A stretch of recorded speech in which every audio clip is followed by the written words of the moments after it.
숫자로 여론을 읽고 데이터로 민심을 읽는 시간이죠. 휴먼앤데이터의 이은영 소장, 한국인사이트 연구소의 전민기 팀장, 어서 오십시오. 네, 안녕하세요. 숫자, 이은영 소장의 숫자는? 예, 저는 58.2% 가져왔는데요. 네. 거의 60%인데 이게 어떤 숫자냐면 통신비 2만 원에 대해서 2만 원 지원에 대해서 잘못하는 것이다라는 의견이 나온 조사 결과입니다. 예. YTN이 더 뉴스 의뢰로 지난 11일 전국 18세 이상 성인 남녀 500명 대상으로 조사를 했는데요. 표본 오차는 95% 신뢰 수준에서 플러스 마이너스 4.4%포인트입니다. 이 조사에서 그 통신비 2만 원 지원에 대해서 잘못한 일이다라는 의견이 58.2%, 잘한 일이다라는 의견이 37.8%, 잘모름이 4.0%로 나타나서 대략 6대4? 네, 6대4로 나타났습니다. 예. 그 이념 성향이나 정당별로 보면 보수층, 국민의힘 지지층, 그리고 중도층과 무당층에서도 잘못한 일이다라는 응답이 거의 60% 초반대가 나왔고요.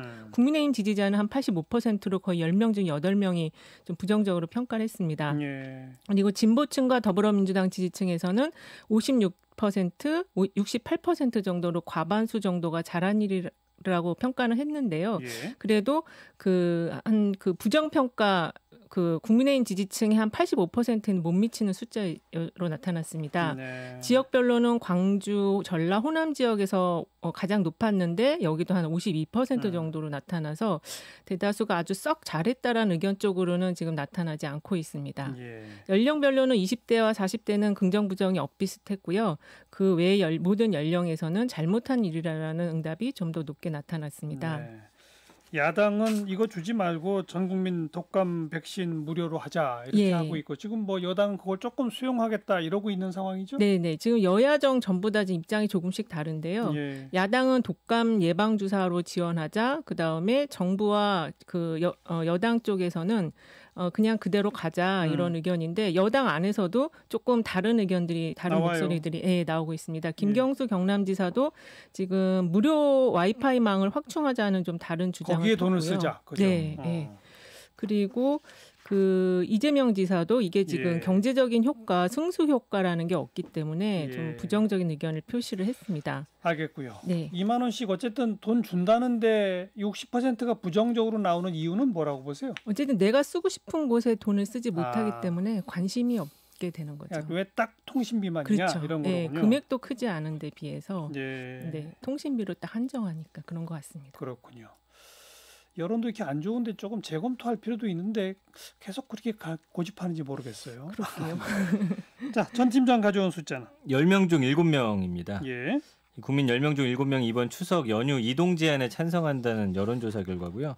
리얼미터가 TBS 의뢰로 지난 9일 전국 18세 이상 남녀 500명을 대상으로 추석 연휴 이동 제한 찬반을 조사해봤더니 이렇게 결과가 나왔습니다. 표본 오차는 95% 신뢰 수준에서 플러스 마이너스 4.4%포인트인데 거리두기 2단계로는 추가 확산 위험이 크기 때문에 이동 제한에 찬성한다라는 응답이 71.3%가 나왔습니다. 그러니까 아예 정부가 이동을 뭐 명령으로 제한시켜달라. 그렇죠. 여기에 70%가 찬성. 왜냐하면 지금 이것 때문에 갈등 좀 겪는 그러게요. 집안들이 많이 있더라고요. 그래서 빨리 어르신들이 결정을 내려주셔야지 밑에서 이게 다운톱 방식으로 이번에 안 가겠습니다 하면 약간 집안에 약간의 갈등이 생기는 모습이 지자체 좀, 지방에서 네. 추석에는 이제 오시지 마세요. 뭐 이런 문자도 보내고 그런다면서요. 예, 지금 추석 연휴 이동 제한에 대해서 모든 지역에서 찬성 응답이 많은 것으로 나타났잖아요. 특히 이제 대구 경북 같은 경우는 찬성 84대 반대 7.9, 거주자 5명 중 4명 정도는 이동 제한에 찬성한다라고 응답을 했거든요. 예. 그러니까 지금 말씀해 주신 대로 그 몇몇 지자체에서는 오시지 말아라. 우리가 이제 여기 젊은 친구들 통해서 부모님들 좀 이렇게 찾아뵙게 하겠다. 뭐 이런 대안을 좀 내놓는 곳도 있더라고요. 예. 그다음에 다른 지역도 보니까 경기 인천이 75.3대 15.8, 서울도 69.7대 19.6, 광주 전라 69대 26.7, 부울경이 67.9대 21.1, 네. 대전 세종 충청도 66.1대 15.8 찬성 응답이 좀 많게 나타났고요. 네. 연령대별로는 20대에서 이동 제한 찬성 응답이 80%로 가장 제일 많았고 높네요. 예, 다른 연령대들도 좀 거의 마찬가지인데 20대들이 가기 싫은 거죠. 가기 싫은 것 같아요. 근데 이제 정부가 예. 명령해 줬으면 핑계 댈 게 생긴다. 그렇죠. 네, 맞습니다. 아주 예. 명쾌하네요. 추석 빅데이터 연관 검색어가 뭐예요?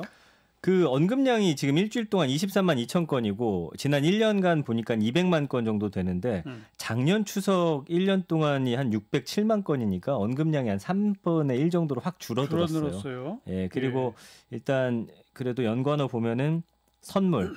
근데 가든 안 가든 선물을 해야 되기 때문에 온라인이든 택배든 아니면 직접 가져가든 선물에 대해서 이야기하고 계시고 작년에 없었던 연관어가 이제 코로나인데 2위로 올라섰죠. 예. 그다음에도 선물 세트, 뭐 연휴, 시댁, 친정, 주문, 이동, 감염, 방역 이런 그런 키워드들인데 작년 키워드하고 이제 코로나 관련 키워드가 이제 반반 섞여 있는 그렇군요. 그런 모습이 보여지고요. 예. 긍부정 비율은 51.2 대 20.8이고요.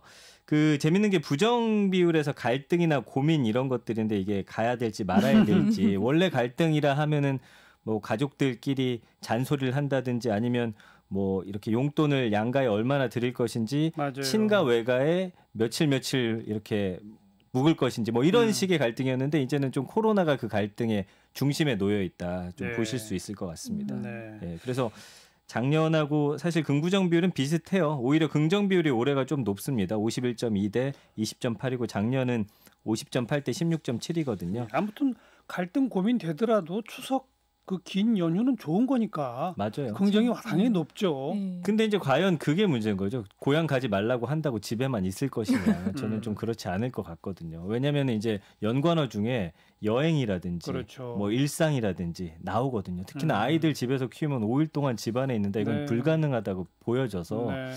그거는 좀 참 그럴 바에는 뭐 사람 많은데 몰려다니는 것보다는 고향 갔다 오시는 게 나을 수도 있겠네. 집만 딱 그렇죠. 갔다 오는 게 저는 차라리 나을 것 같아요. 가서 뭐 친구들 만나고 이런 외부적인 활동을 좀 아예 싹 줄이면서 어쨌든 민족 대이동 이런 거는 금년에는 조금 찾아보기 어려울 수도 있겠는데요.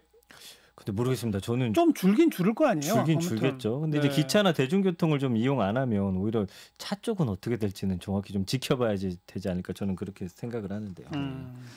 이번에 선물이 제일 높게 나왔잖아요. 그러니까요. 저희도 지금 친지 단톡방이 있는데 안 가는 걸로 결정이 났거든요. 그랬더니 벌써 오늘 선물이 왔더라고요. 안 가는 대신 선물을 빨리빨리 지금 보내주고 있어가지고 저는 네. 아직 부모님이 오지 말라는 얘기 없어서 그냥 그게 빨리 먼저 갔다 오는 있어야 걸로 돼요. 생각을 하고 있습니다. 예. 집집마다 이 눈치 작전들이 다양한 양상으로 펼쳐지는 것 같네요. 굉장히 그래요. 그래서 어르신들이 결정을 빨리 내려주시는 게 하루만 왔다 가라든지 아니면 이번엔 쉬어라 해주시는 게 좋을 것 같아요. 예. 다음 전 팀장 또 가져온 숫자 D-90입니다. 90. 이게 이제 조두순이 오는 10월 12일 형기가 만료되고 다음 날인 13일 출소하는데 오늘로 12월 12일. 그렇죠. 89일 남았더라고요.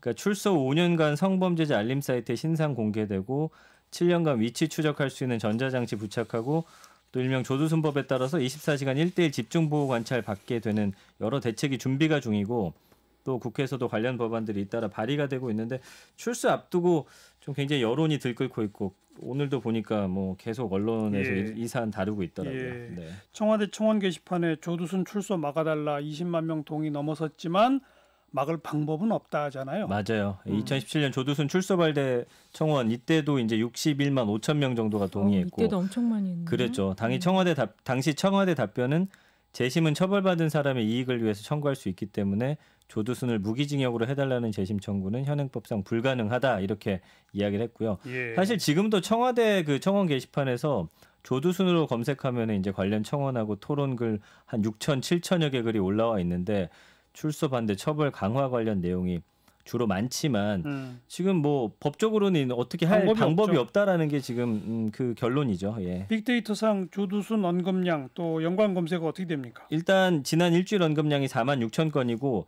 아무래도 이제 출소 다가올수록 언급량 올라갈 것 같아요. 네. 근데 피해자 그다음에 안산이라는 키워드가 2위예요. 그렇죠. 10,000건 정도 언급되면서 사실 안산 시민들의 불안감이 또 높아지고 그렇죠. 있고 예. 출소, 뭐 신상, 재범, 전자발찌, 성범죄 심리학자 뭐 이야기 나오는데 일단은 전자발찌를 차게 되는데 이 재범률이 어떻게 되는지 전자발찌로는 사실상 마음먹은 재범은 좀 막기 힘들다라는 그런 보도가 있다 보니까 관련한 언급들이 상당히 많았고요.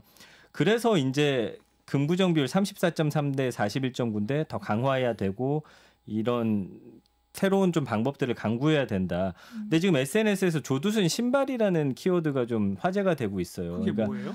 전자발찌로는 좀 막기 힘들 것 같고 이건 사실 불가능한 방법인데 조수신 신발에다가 소리 나는 장치를 좀 부착시켜가지고 어딜 가든 이게 조두순이라는 건 좀 알려줄 수 있는 장치가 있으면 어떻겠느냐. 이게 좀 많이 퍼날라지고는 있는데 그것도 현행법상 불가능한 일입니다. 예. 어떻게라도 좀 막고 싶은 국민들의 어떤 바람이 드러나 있는 것 같아요. 예. 네. 시민들의 불안감이 느껴지는 연관어 그런 감성어들이군요. 그러니까 범죄, 불안, 폭행, 혐의, 우려, 불안하다, 무섭다거든요. 네. 특히 이제 조두순 관련 기사들이 쏟아지면서 지금 안산시에서는 피해자 2차 피해 막고 이칠 권리를 지켜달라 입장문 발표했고요. 지금 아까 말씀드린 대로 조두순 연관어 2위가 안산이잖아요. 이 시민들 불안도 커지면서 윤하섭 안산시장도 직접 법무부 장관한테 보호수용법 요청문을 보내서 보다 좀 현실적인 대책 마련을 요구했는데 알겠어요. 이것도 쉽지 않다는 그런 반응입니다. 아까 경기대 이수정 교수 인터뷰에서도 언급이 있었습니다만 우리가 이 조두순 개인에게만 관심을 가져서는 안 됩니다. 맞아요. 예. 조두순 개인이 무슨 뭐 수용 시설에 다시 또 가둘 수 있도록 소급법을 만들자 뭐 이런 그런 얘기가 나오는데 그런 차원 그 개인에게만 초점 맞출 게 아니라 상습적인 아동 성폭행범에 대한 형량을 강화하고 예. 그리고 출소 후에도 보호 수용할 수 있는 이런 식의 법 개정 전반적인 그렇습니다. 이런 일들을 해야 될 것 같아요.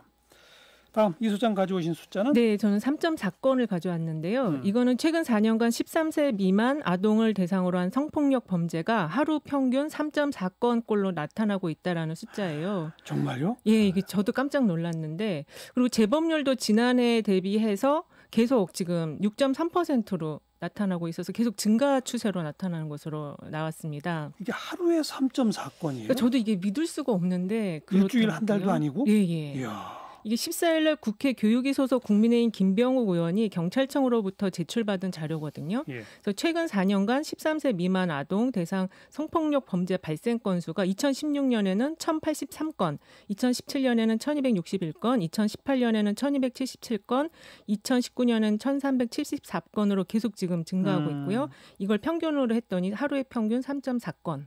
이렇게 나타난 것으로 나왔습니다. 이거는 성폭력 범죄 전부 다 합친 거겠죠? 성희롱, 성추행 그렇죠, 다 뭐 이런 합친 거? 거죠. 예. 그 성범죄 특히 이제 성폭력 범죄 재범률도 늘어나고 있는데요. 2016년에는 4.4%, 2017년에는 5.3%, 2018년에 6.4%, 2019년에 6.3%로 이것도 계속 지금 증가하고 있습니다. 그러니까 하루 3.4건도 놀라운데 매년 늘어나고 있다. 예, 재범률도 올라가고 있다. 예, 그렇습니다.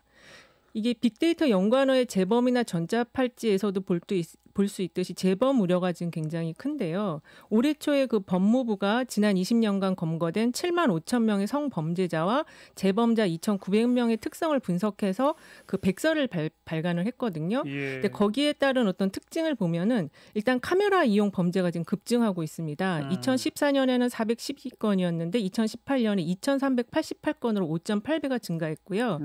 그다음에 또 과거 성범죄를 그대로 답습하는 경우가 굉장히 많은 것으로 나타났습니다.